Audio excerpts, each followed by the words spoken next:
हमारे चैनल प्रज्ञा में आप सभी का स्वागत है। प्रज्ञा यानी विजडम। क्या आपने कभी अपने आप से यह सवाल किया है कि हमारे आसपास की दुनिया को हम और बेहतर कैसे बना सकते हैं? हाउ इज इट ये दुनिया जिसमें हम जी रहे हैं can become a better place, जहां पर दुख उदासी थोड़ी कम हो, खुशियां और हैप्पीनेस प्रॉस्पेरिटी बहुत ज्यादा हो। दो तरह के इंसान हैं।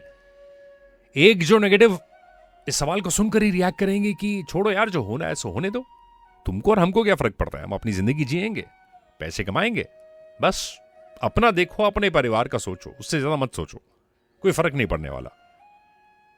लेकिन जिनके अंदर वो ज्ञान, वो विजडम है, जो ये बात समझते हैं कि आप इस संसार में और इस ब्रह्मांड में अकेले नहीं जी सकते,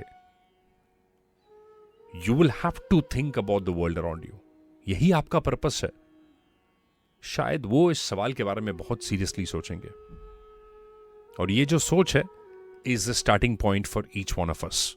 आप चाहे कोई भी काम कर रहे हो, आप चाहे स्टूडेंट हैं, आप चाहे किसी बड़े स्कूल के प्रिंसिपल हैं, किसी बड़ी कंपनी के सीईओ हैं, या फिर किसी साधारण कंपनी में कर्मचारी हैं, या फिर आप कोई काम नहीं भी कर रहे हैं, आप एक छोटे से बच्चे हैं, या फिर अ ग्रोन अप पेरेंट, एक मैच्योर इंडिविजुअल, आप सबकी जिम्मेदारियां हैं। इन जिम्मेदारियों को समझने की कोशिश करें and start at a very early stage. क्योंकि स्पिरिचुअल बातों को अगर आप समझने की कोशिश करो, जानने की कोशिश करो, वो जिज्ञासा, वो क्यूरियोसिटी अगर आपके अंदर रहे, learn to debate, just not simply accept कि इस किताब में ये लिखा है तो ये सच होगा। नहीं, हमारे शास्त्रों में we have always encouraged a very curious mind, जो सवाल कर सकता है, क्योंकि जो सवाल करेगा वही तो जवाब देगा। तो आइए बढ़ते हैं कुरुक्षेत्र की ओर। यह है एपिसोड 80, अध्याय 12, भक्ति योग। इसके पहले के 11 चैप्टर्स इसी चैनल के प्लेलिस्ट पर आपको मिल जाएंगी। जीव अर्थात मनुष्य स्वयं चेतन और अविनाशी है, तथा संसार जड़ और विनाशी है। मनुष्य परमात्मा को भूलकर इस संसार को अपना मान लेता है। संसार के संबंध में सीमा होती है, यानी एक सीमा तक ये संबंध, ये रिलेशनशिप हमारे साथ रहते हैं। जिन वस्तुओं से हम अपना संबंध यानी अटैचमेंट जोड़ते हैं, उन वस्तुओं की भी एक सीमा होती है। इसलिए संसार में माने हुए संबंध का त्याग बहुत ज्यादा जरूरी है। जैसे ही हम सबका त्याग करते हैं, हमें परम तत्व की प्राप्ति होती है। महर्षि पतंजलि ने यह बात कही है, किसी एक विषय में स्थिरता यानी स्टिलनेस प्राप्त करने के लिए बार बार प्रयत्न करने को ही अभ्यास कहा जाता है। लेकिन बिना समझ अपने मन को स्थिर करने के अभ्यास में कहीं श्रेष्ठ ज्ञान है, और ज्ञान से श्रेष्ठ ध्यान है, और ध्यान से सभी कर्मों के फलों का त्याग जो है वो श्रेष्ठ है, क्योंकि ऐसे त्याग से परम शांति की प्राप्ति होती है। अद्वेष्टा सर्वभूतानां मैत्रः करुण एव च निर्ममो निरअहंकार समदुःख सुख क्षमी।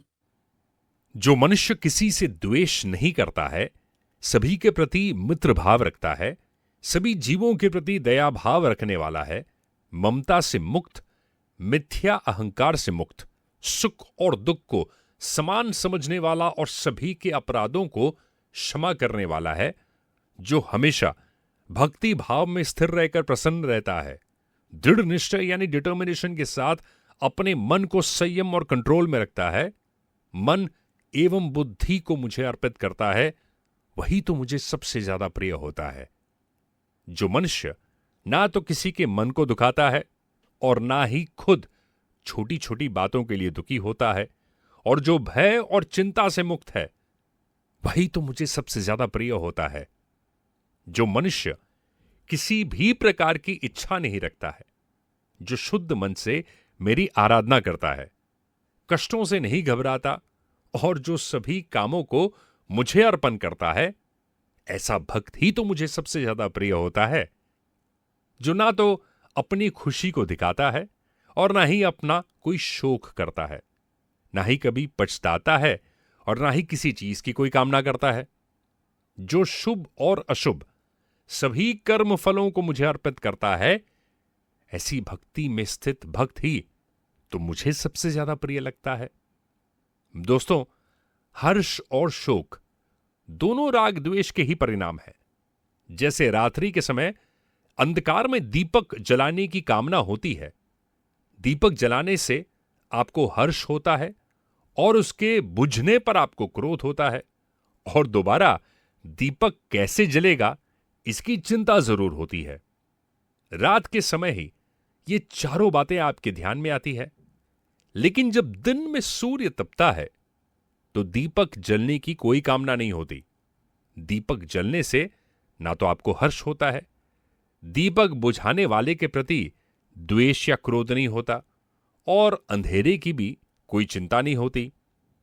जो मनुष्य शत्रु और मित्र में, मान और अपमान में समान भाव रखता है, जो सर्दी और गर्मी में, सुख तथा दुख में भी समान भाव रखता है और बुरी संगति से दूर रहता है, जो निंदा और स्तुति को समान समझता है, जिसका मन और इंद्रियां दोनों पर संयम यानी कंट्रोल है और बिना किसी आसक्ति के हर प्रकार की परिस्थिति यानी सिचुएशन में वो संतुष्ट और खुश रहना जानता है, ऐसा स्थिर बुद्धि वाला मनुष्य मुझे प्रिय होता है।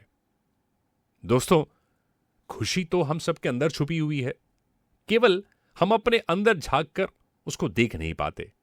अब एक छोटा सा प्रसंग आपको सुनाता हूं।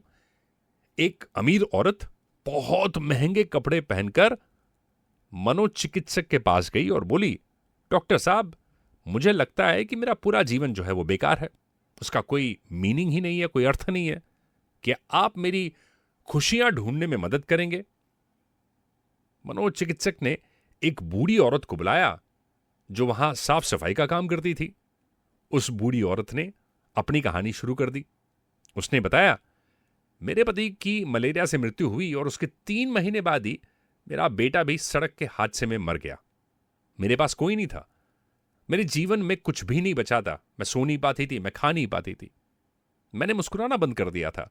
मैं खुद का जीवन लेने की तरकीबें सोचने लगी थी। तभी एक दिन एक छोटी बिल्ली का बच्चा मेरे पीछे लग गया जब मैं अपने काम से घर आ रही थी।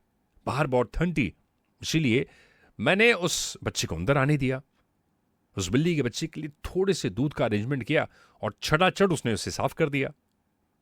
फिर वो मेरे पैरों से लिपट गया और मुझे चाटने लगा। उस दिन बहुत महीनों के बाद मैं मुस्कुराई और तब मैंने सोचा, इस बिल्ली के बच्चे की सहायता करने में मुझे एक अजीब सी खुशी मिल रही है, तो हो सकता है दूसरों के लिए कुछ करके मुझे और ज्यादा खुशी मिले। इसलिए अगले दिन मैं अपने पड़ोसी को, जो कि बीमार था, उसके लिए कुछ मेडिसिन लेकर आई। हर दिन मैं कुछ नया और कुछ ऐसा करती थी जिससे दूसरों को खुशियां मिले और उनको खुश देखकर मुझे एक अजीब सी खुशी मिलती थी। आज मैंने खुशियां ढूंढी है दूसरों को खुशी देकर। यह सुनकर वो अमीर औरत जो है वो रोने लगी। उसके पास वो सब था जो पैसे खरीद सकते थे, लेकिन उसने वो चीज खो दी थी जो पैसे से नहीं खरीदी जा सकती। दोस्तों, हमारा जीवन इस बात पर निर्भर नहीं करता है कि हम कितने खुश हैं, अपितु इस बात पर निर्भर करता है कि हमारी वजह से कितने लोग खुश हैं।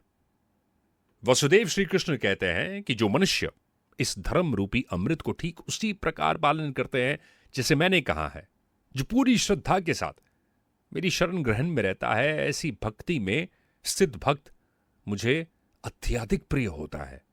तो दोस्तों, आज हमारा भक्ति योग का 12वां अध्याय यहां संपूर्ण हुआ है। अगली वीक एक नए चैप्टर के साथ मिलते हैं।